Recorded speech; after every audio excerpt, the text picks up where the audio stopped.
Bab 14, di ujung kepercayaan.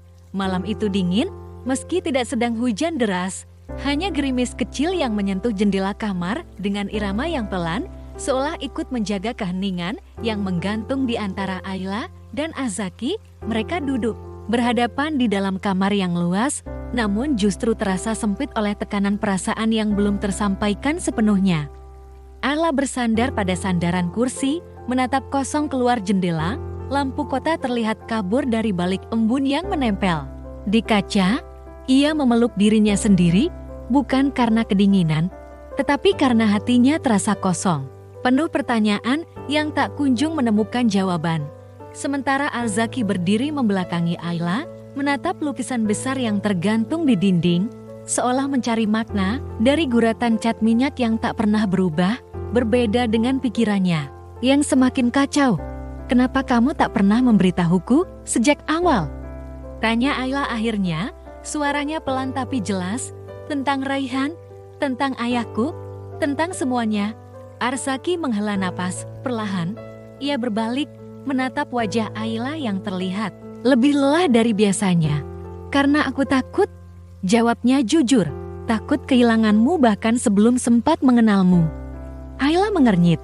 "Kehilangan? Kamu bahkan tak pernah menganggapku ada, apalagi menganggapku bagian dari hidupmu?" Azaki melangkah mendekat. Tatapannya tidak setajam biasanya. Ada kelembutan yang perlahan muncul di dalam mata dinginnya. "Dulu, ya. Tapi sekarang berbeda.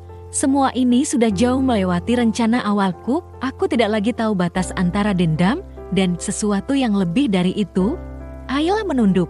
Ada getaran halus dalam dadanya, tapi ia berusaha tetap tenang. "Jadi, kamu mulai mencintaiku?" tanyanya tanpa menatap. "Aku tak tahu seperti apa cinta yang seharusnya, Ayla, tapi aku tahu satu hal, aku tidak bisa membencimu lagi. Bahkan saat aku mencoba." Ayla bangkit berdiri.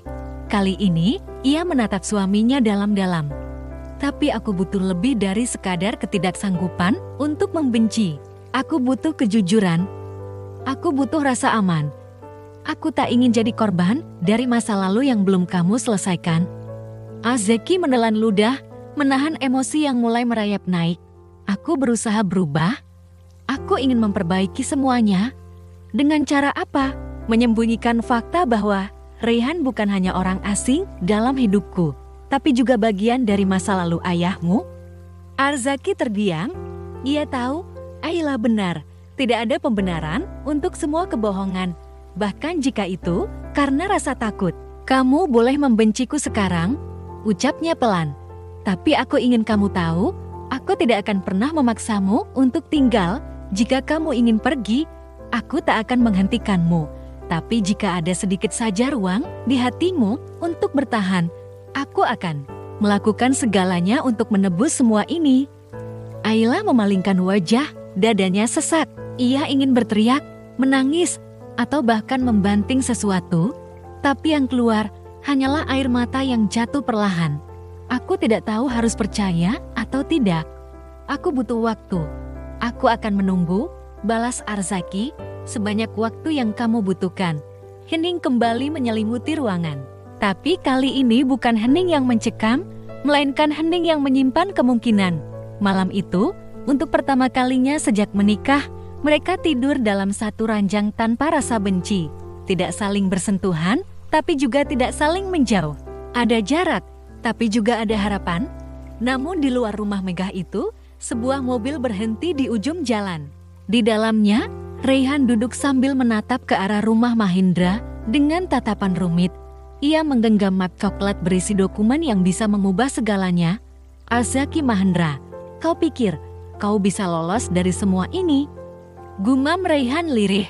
Kebenaran akan datang cepat atau lambat.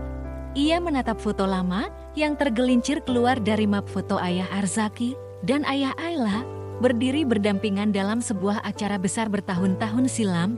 Wajah-wajah yang menyimpan begitu banyak rahasia. Raihan menyimpan foto itu, kembali menyalakan mobil dan pergi dalam senyap. Tapi ia tahu waktunya hampir tiba. Dan saat semuanya terbuka, tidak akan ada yang sama lagi. Di balik jendela kamar, Ayla menatap bulan yang samar tertutup awan. Hatinya masih diliputi keraguan, namun ada secercah cahaya yang tak bisa ia abaikan. Cinta, dendam, kepercayaan, dan luka semuanya berbaur dalam satu malam yang sunyi. Dan ketika pagi tiba, hanya waktu yang bisa menjawab kemana arah langkah mereka selanjutnya.